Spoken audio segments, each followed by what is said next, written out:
तुम्ही पाहत आहात एक आगळा वेगळा कार्यक्रमाविषयी।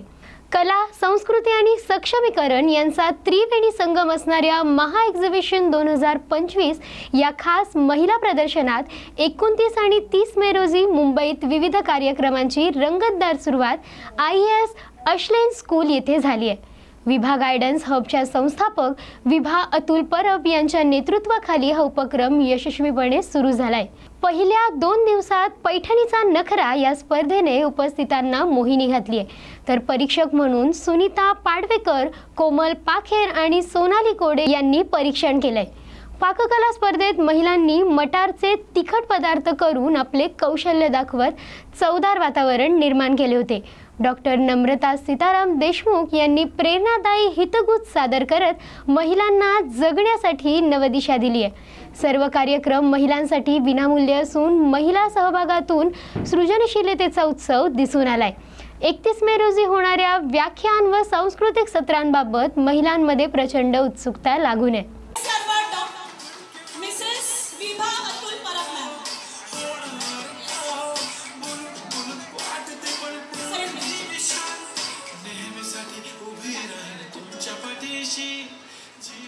नमस्कार मैत्रिणींनो, तुमच्याशी मला जास्त बोलता येतच नव्हतं कारण खूप आपला मोठा नाही तसं नाही आहे मॅडम, कारण हा प्रोग्राम तुमच्या हातात दिला आणि ॲज अ प्रोजेक्ट लीड म्हणून तुम्ही फार सुंदर पद्धतीने आज हे जे काय सादरीकरण आणि सगळं जे चाललेलं आहे हे तुमच्या आणि विद्यार्थी यांच्या मार्गदर्शनाखालीच चाललेलं आहे, कारण हे एकट्याचं काम नाही आहे।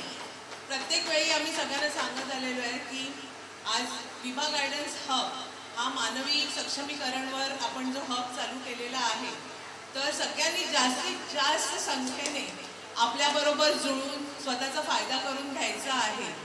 हा जो प्रोडक्ट शो काल जो झालेला आहे हा असाच प्रोडक्ट शो आपला गेल्या वर्षी 23 फेब्रुवारी रोजी झालेला आणि त्यावेळी आपण भरघोस बक्षिसं सगळ्यांना देऊन आपण सगळ्यांचं त्यांना अपलिफ्ट करण्याचा प्रयत्न केलेला सगळ्या एंटरप्रेनर्सना।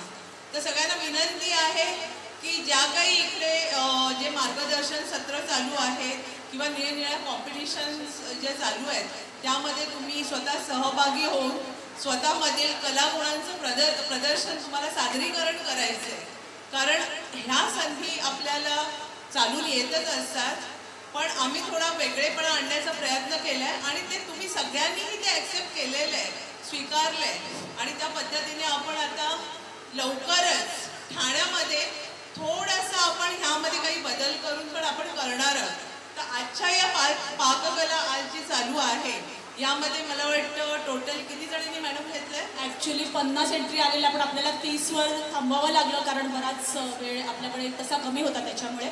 सो 30 एंट्रीज आपण घेतलेल्या आहेत मॅम। म्हणजे 50 एंट्रीपैकी पण त्या 20 जणांना मॅडम आज त्यांनी मेहनत केलेली आहे, तर मला असं वाटतं त्यांनाही आपण सर्टिफिकेट देऊन त्यांचं आपण सत्कार करावा असं मला वाटतं। तर तुम्ही कॉल घ्यावा त्या बाबतीत, कारण आज त्यांनी मेहनत करून इथपर्यंत आलेले आहेत। तर आतापर्यंत 50 एंट्री आलेले आहेत, त्यातले आपण आज 30 घेतले आहेत आणि मला वाटतं ही शेवटची बॅच आहे आणि लवकरच आपण याचं पण अनाऊन्समेंट करू विनर्सची।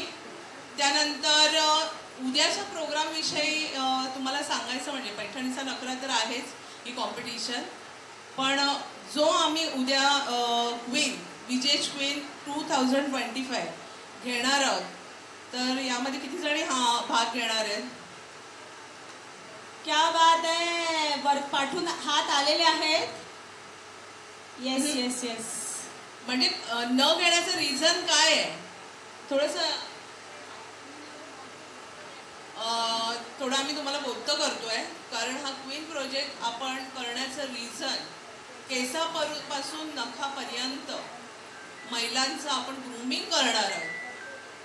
तर ग्रूमिंग म्हणजे ऑलरेडी तुम्ही ग्रूम सुंदर आणि छान आहातच, पण आपल्याला हे जसं आपण मोबाईलला चार्जर लावून आपण मोबाईलचं चार्जिंग करतो तसं कोणतं एक चार्जर लागतं, म्हणून VGH आता हे चार्जिंगचं काम तुमच्यासाठी करणार आहे आणि ही सुरुवात आपण आता आपलं एक आपण जे घेतलेलं गेल्या वर्षी तेही खूप सक्सेसफुल झालं त्यामध्ये आपण रात्री 3 वाजता विनर जाहीर केले. यासाठी आपल्याला सुंदर असायला पाहिजे, बारीक, जसं सीमा मॅडमनी सांगितलंय असं अजिबात कंपल्सरी नाहीये. हा उपक्रम महिलांना आत्मविश्वास, व्यासपीठ व प्रेरणा देणारा ठरतोय. तर मग यायला विसरू नका अशा आगळ्या वेगळ्या त्रिवेणी संगमाच्या कार्यक्रमात. धन्यवाद.